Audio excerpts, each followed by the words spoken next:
पूरा कन्वर्सेशन सुना। उसके बाद मैंने सानिया से पूछा, बेटा क्या यही सब मैंने बोला है? फिर मुझे खुद बहुत अजीब लगा, स्पेशली 2 शब्दों के लिए। पर्टिकुलर शब्द पे बहुत हाय तौबा मची हुई है कि मुंह पे लात मार देना और एक औकात, और इन 2 पर्टिकुलर शब्दों के लिए मैं नेशनल टीवी पे या आपके सामने मैं उन 2 शब्दों के लिए क्षमा मांगता हूँ।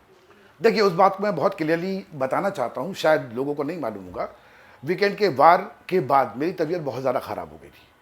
मेरा ब्लड प्रेशर बहुत हाई हो गया था और मैं ऑलरेडी ब्लड प्रेशर का पेशेंट हूँ और हार्ट बीट भी बहुत बढ़ गई थी। तो उस दिन मेरी बेटी ने मेरे को दवाई खिला दी, मैं सो गया था।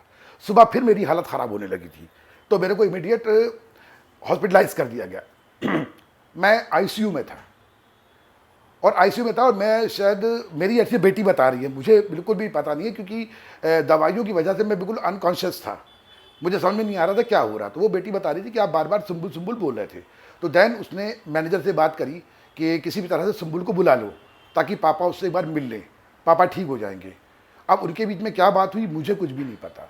उसके बाद वो पूरे 24 घंटे होने के बाद मैं हॉस्पिटल में एडमिट रहा और लगभग नींद बेहोशी की हालत में था, आधा बोल रहा था आधा नहीं बोल पा रहा था।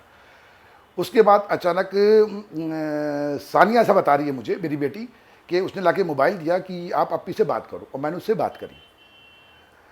उसके बाद फिर मैं हॉस्पिटल में रहा, मुझे कुछ भी नहीं पता।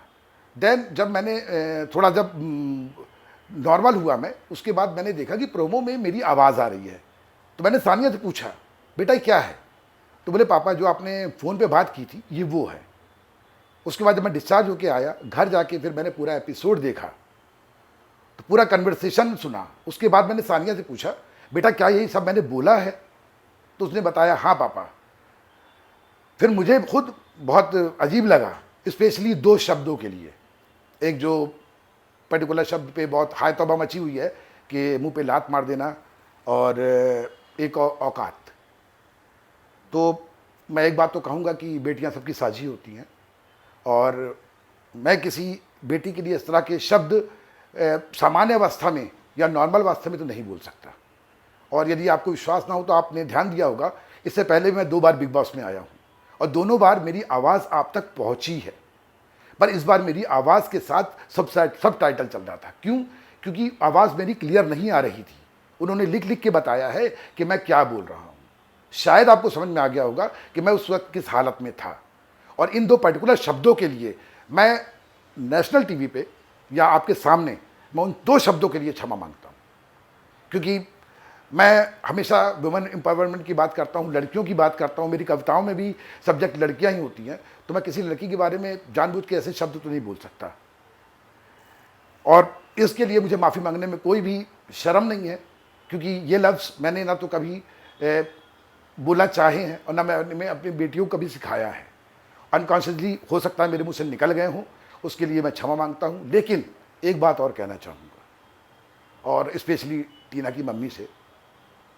देखिए, एक मेरे शब्द से आप कितना आहत हुई, आपकी आंख से आंसू निकले। तो आपने कभी सोचा कि डे 1 से लेकर आज तक मेरी बेटी के लिए टीना ने कौन कौन से शब्द इस्तेमाल नहीं किए?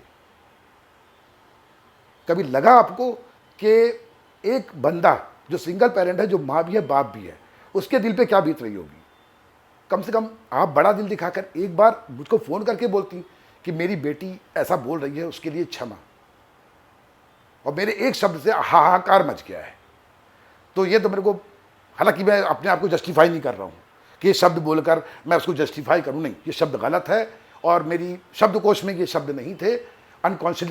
अनकॉन्शियस हालत में मेरे साथ ये हुआ है, उसके लिए मैं क्षमा मांगता हूँ। लेकिन जिस तरह से आज भी, इतना होने के बाद भी आपकी बेटी, मेरी बेटी का बोल रही कि मैं इसका जीवन नरक कर दूंगी, तो मेरे को लगता है कि मैं एक शब्द के लिए आके माफ़ी मांग रहा हूँ, तो आपको 50 दिन के हर शब्दों के लिए माफ़ी मांगना चाहिए।